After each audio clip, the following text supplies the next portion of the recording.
So this is what the whole purpose of this is, to get you thinking about the process, and that's basically with the items 1, 2, 3, 4, 5, 6 items that you talked about.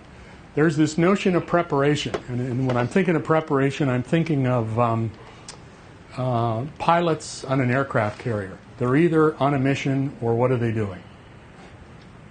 They're practicing landing on that carrier that's doing this in the ocean. So this whole notion of preparation is being prepared, having your tools. Somebody else talked about taking some disks that you're going to image to. You just go buy those disks at Best Buy, and are they okay? Or do you do anything?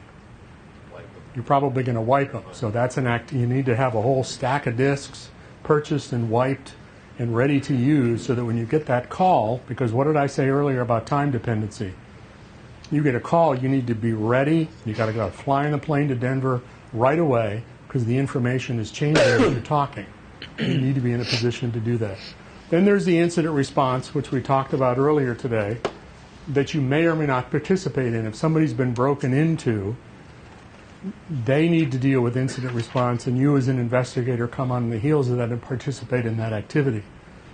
There's this notion of data collection. We talked about data collection, taking everything back to the ranch, doing your analysis, doing the findings presentation, and closing off the incident. How many times have you seen on these TV shows where you have this evidence locker behind the locked cage, and you got to take the evidence and you got to put it behind the locker and check it in for the long-term storage for the evidence?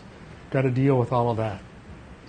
So this is the soup to nuts digital investigation process. And this is the person where it comes from. This is a paper you can research to see about this.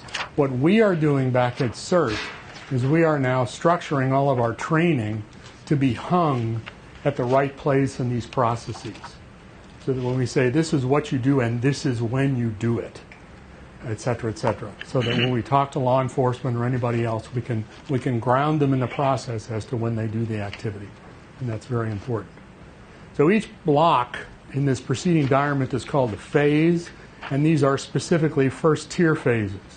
There are second-tier phases that have the goals, and there are sub-phases that actually need more work. We have some more work to do to explain this in more detail so that we can use this and people can benefit from it.